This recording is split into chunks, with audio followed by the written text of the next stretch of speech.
In the days when the earth yielded richly and the fields were heavy with grain, there was a certain man of honor and estate. To him were given 2 sons, one steadfast and dutiful, the other restless as the wandering wind. The younger son, bold in spirit yet blinded by pride, came to his father and demanded his portion. Though sorrow weighed upon his heart, the father divided to them his livelihood. The younger son gathered all, set his face toward a far country, and departed with eager haste. In that distant land, where the night burned with fire and the streets rang with laughter, he wasted his possessions with prodigal living. Wine flowed like rivers, harlots flattered with false smiles, and silver fell from his hand as if it were sand. Yet when the last coin was spent, the lights grew dim, and famine swept the land like a devouring beast.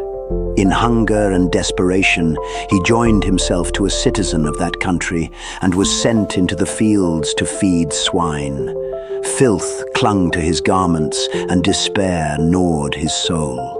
He arose ragged and weary and began the long road home.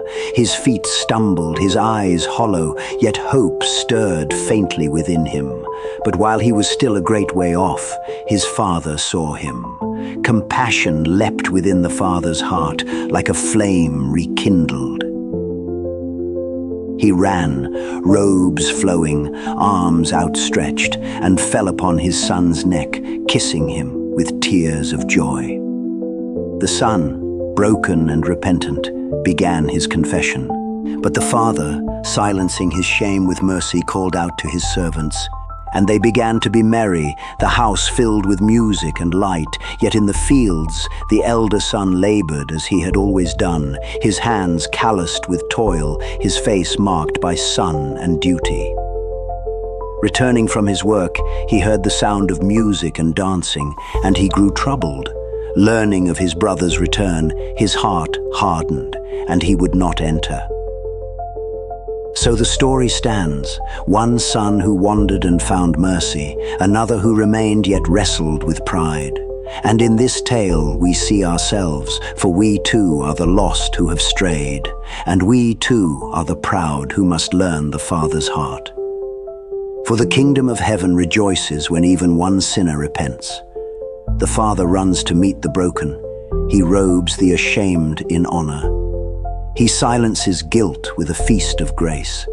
His mercy is not careful nor calculated. It is wild, extravagant, and unrelenting. This is the love of God, a love that breaks through our shame, a love that does not wait for us to be worthy, a love that runs down the road when we are still far off.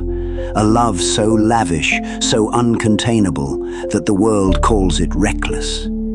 Still today his arms are outstretched. Still today the gates of his house are open. Still today he calls us to rejoice when the lost are found, to lay aside pride and to join in his song. For the gospel is this, the reckless love of God, a love that leaves the 99 to seek the one. A love that clothes the broken in righteousness, a love that will not rest until every prodigal has heard his voice. Come home.